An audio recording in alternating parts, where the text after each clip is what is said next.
साल 1857, मार्च का महीना। मंगल पांडे 34 इन्फेंट्री के साथ भरतपुर में तैनात। सिपाहियों में जबरन ईसाई बनाने से लेकर कई तरह की अफवाहें फैल रही थीं। कोई कह रहा था कि नई कारतूस में गाय सुअर की चर्बी लगाई गई है ताकि अंग्रेज अधिकारी हिंदुओं मुसलमानों की धार्मिक भावनाओं को ठेस पहुंचा सकें। इनमें से एक अफवाह यह भी थी कि बड़ी संख्या में यूरोपीय सैनिक हिंदुस्तानी सैनिकों को मारने आ रहे हैं। इसी बात को अपने सीने में समाये बैठे थे मंगल पांडे, एक वीर योद्धा।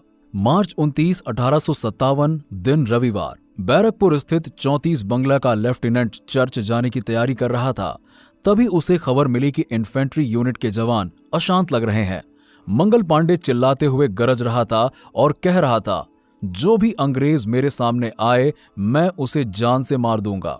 इसके बाद मंगल पांडे की तलवार हवा में लहराई और मार्च 29 की वो शाम खून से रंग गई। जैसे ही अंग्रेज अफसर हियर से वहां पहुंचा, मंगल पांडे ने उसके सीने में गोली दाग दी। किसी शेर ने अंग्रेजों के खिलाफ खुला आंदोलन कर दिया। उसके बाद पूरी टुकड़ी में विद्रोह की आग भड़क उठी और सैनिकों ने अंग्रेजी हुकूमत को जड़ से उखाड़ने की कसम खाई। इस विद्रोह को आगे कुचलने के लिए अंग्रेजों ने बहुत भारी संख्या में सैनिक टुकड़ियों को बुलाया। ये टुकड़ियां आधुनिक हथियारों से लैस थीं। इतनी विशाल सेना के सामने मंगल पांडे और उनके साथी रेत के तिनके के समान थे। लेकिन मंगल पांडे का हौसला उससे भी कहीं बड़ा था। बहादुरी के साथ मंगल पांडे लड़ते रहे और अंग्रेजों को मारते रहे। लेकिन यह भारत का दुर्भाग्य रहा कि अंग्रेज इस विद्रोह को कुचलने में सफल रहे। मंगल पांडे अंग्रेजों के हाथों नहीं मरना चाहते थे, इसीलिए उन्होंने घुड़सवार और पैदल साथियों को अपनी ओर बढ़ते देखा तो बंदूक का नाल अपने सीने से लगा लिया और जख्मी होने की वजह से हाथ से बंदूक नहीं चला पाए। इसीलिए उन्होंने पैर के अंगूठे से बटन दबाया और वो घायल होकर जमीन पर गिर पड़े। और इस तरह फिरंगियों ने उन्हें पकड़ लिया और 8 अप्रैल 1857 को भारत के इस वीर महान योद्धा को फांसी के तख्ते पर लटका दिया गया। मंगल पांडे के बलिदान से विद्रोह की आग पूरे भारत में फैलने लगी और जिस प्रकार मंगल पांडे ने सुअर की चर्बी लगे कारतूसों को छूने से मना कर दिया, उसी प्रकार 24 अप्रैल 1857 को मेरठ के सिपाही भी भड़क उठे और 9 मई को मेरठ के इन सिपाहियों ने नए कारतूस लगी राइफल को छूने से मना कर दिया, जिस कारण उन्हें 9 साल की सजा सुनाई गई। और इसी दिन शुरुआत हुई इस विद्रोह का एक बड़ा और महान विद्रोह, विद्रोह 1857। 10 मई 1857 दोपहर के बाद मेरठ छावनी में सिपाहियों ने विद्रोह कर दिया। हलचल की शुरुआत भारतीयों की बनी सेना से हुई थी, जो जल्द ही घुड़सवार फौज शहर तक लाई गई। शहर के और आसपास के लोग सिपाहियों से जुड़ गए। सिपाहियों ने छात्रकार पर कब्जा कर लिया, जहां हथियार और गोला बारूद रखे हुए थे। इसके बाद उन्होंने गोरों पर निशाना साधा और उनके बंगलों साजो सामान को तहस नहस कर दिया और जलाना फूकना शुरू कर दिया। इसके साथ साथ डाकघर इमारत को लूटकर तबाह किया जाने लगा। अंग्रेजों से जोड़ने वाली टेलीग्राफ लाइन काट दी गई। अंधेरा परसते ही सिपाहियों का एक जर्दा घोड़ी पर सवार होकर दिल्ली की तरफ रवाना हुआ। ये जंग था 11 मई की और ये जंग सुबह लाल किले के फाटक पर पहुंची। रमजान का महीना था। मुगल सम्राट बहादुर शाह जफर नमाज पढ़कर उठे थे। उन्हें फाटक पर होड़ हल्ला सुनाई दिया। बाहर खड़े सिपाहियों ने जानकारी दी कि हम मेरठ के सभी अंग्रेज पुरुषों को मार कर आए हैं, क्योंकि वो हमें गाय और सुअर की चर्बी में लिपटे कारतूस दांतों से खींचने के लिए मजबूर कर रहे थे। इससे हिंदू और मुसलमान सबका धर्म भ्रष्ट हो जाएगा। इस प्रकार विद्रोह का बिगुल सैनिकों ने बजाया, जो उनके खिलाफ एक आवाज उठाई गई। महान योद्धा एवं अन्य सैनिक ने बलिदान दिया, परंतु इसके पश्चात इसमें सिर्फ सैनिक ही नहीं, किसान, जमींदार, राजा, नवाब और यहां तक के मुगल सम्राट बहादुर शाह जफर भी शामिल है। झांसी की रानी भी विद्रोह की इस आग में कूद पड़ी थी और अंग्रेजों के खिलाफ अपनी तलवार को उठाया।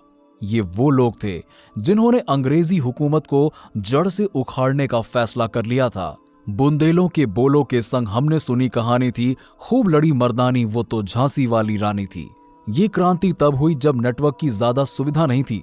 अंग्रेजों की सत्ता को हिलाने के लिए कोई नेतृत्व भी नहीं था, ना ही कोई संगठन, समूह, ना कोई योजना थी जिससे क्रांति को सफल बनाया जा सके। लेकिन सैन्य वर्ग से लेकर आम जनों में अंग्रेजों के खिलाफ आक्रोश ही अपना लक्ष्य दिखाने लगा था। उस समय शासक वर्ग से लेकर सैनिक, मजदूर, किसान, यहां तक कि कुछ जनजाति तक भी स्वतंत्रता का महत्व समझ चुके थे। ये क्रांति असफल जरूर रही, लेकिन इसने देश के लिए एक सुनहरे भविष्य की नींव रखी। भारत को आजादी भले ही 1947 में मिली, परंतु इसके लिए संघर्ष लगभग 100 वर्ष पूर्व ही आरंभ हो चुका था। वास्तव में इस 1857 की क्रांति का स्वर्णिम इतिहास ही कालांतर में कई स्वतंत्रता सेनानियों के लिए प्रेरणादायी बना। 1857 की क्रांति एक दिन में हुई सामान्य से विद्रोह की क्रांति नहीं थी। इस क्रांति को पनपने और देश भर में फैलने में काफी समय लगा था। सबसे पहले 1806 में सैन्य विद्रोह वेल्लोर में हुआ था, जो कि 1824 तक बंगाल पहुंच गया और 1844 में सिंध और रावलपिंडी तक पहुंच गया। भारतीय सैनिकों को अंग्रेजी सैनिक से बहुत कम मेहनताना मिलता था। सैनिकों को मिलने वाले भोजन की गुणवत्ता खराब होती थी। ब्रिटिश अधिकारियों का भारतीय सैनिकों के प्रति व्यवहार खराब था।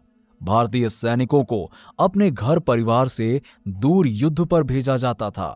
भारतीय सैनिकों का वेतन 9 रुपए प्रति माह था और इसी के साथ हिंदू सैनिक काला पानी तक जाने के लिए समुद्र को पार करने के कारण भी गुस्से में थे, जो एक महत्वपूर्ण कारण भी बना, क्योंकि ब्रिटिश अधिकारियों का अत्याचार इतना ज्यादा हो गया था कि आम जनता त्राही त्राही मना रही थी। काले गोरे का भेद इतना ज्यादा फेमस हो गया था कि अंग्रेज अपने बगल में भी किसी भारतीय सैनिक को बैठने नहीं देते थे। उनकी छोटी सी छोटी गलतियों पर उनको काफी मारा पीटा जाता था। सैनिकों का कम वेतन और उनका ये तिरस्कार कब विद्रोह में बदल गया पता ही नहीं चला। इस दौरान ही एनफील्ड राइफल्स भी आर्मी में लाई गई, जो कि 1857 की क्रांति का सबसे बड़ा कारण बनी। इस राइफल की बुलेट पर ग्रीस का पेपर लगा होता था। सैनिकों को अपने दांतों से इसे हटाना होता था। हिंदू और मुस्लिम ने इसका विरोध किया, क्योंकि हिंदुओं को लगता था कि इसमें गाय की चर्बी का इस्तेमाल हुआ है, जबकि मुसलमानों को लगा कि इसमें सुअर की चर्बी का उपयोग किया गया है। इससे दोनों पक्षों की धार्मिक भावनाएं आहत हो गईं। मंगल पांडे के नेतृत्व में सैनिकों ने विद्रोह छेड़ दिया। ये विद्रोह सैनिकों ने किया था, इसीलिए इसे अंग्रेजों ने सैन्य विद्रोह की संज्ञा दी। अब ये विद्रोह दिल्ली तक पहुंचा तो क्रांतिकारियों ने बहादुर शाह जफर को इस क्रांति का लीडर घोषित कर दिया। 2. राजनीतिक कारण। प्लासी के युद्ध के बाद अंग्रेजों के निरंकुश शासन से सभी वर्गों में आक्रोश था।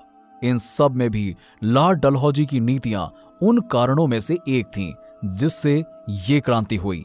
डलहौजी ने अवध, नागपुर, झांसी, सतारा, नागपुर, संबलपुर, सूरत और ताजौर की आम जनता के साथ शासकों को भी नाराज कर दिया था। संथल, भील, खासी, जाट और फिराजी भी ब्रिटिश हुकूमत के खिलाफ जंग में उतर चुके थे।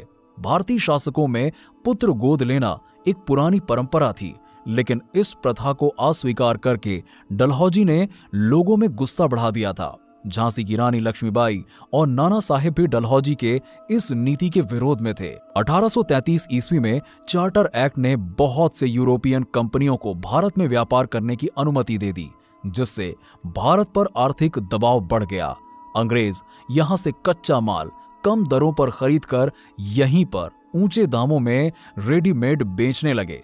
भारत का बाजार मैनचेस्टर कपड़ों से भर गया था, जिसके कारण आखिर में यहां की हैंडीक्राफ्ट इंडस्ट्री खत्म हो गई।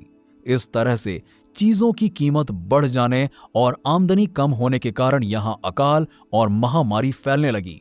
यहीं से सारी कीमती चीजें इंग्लैंड भेजी जाती थीं और वहां से रेडीमेड चीजें भारत मंगवाई जाती थीं, जिससे कि भारत के छोटे उद्योग बंद होने लगे थे।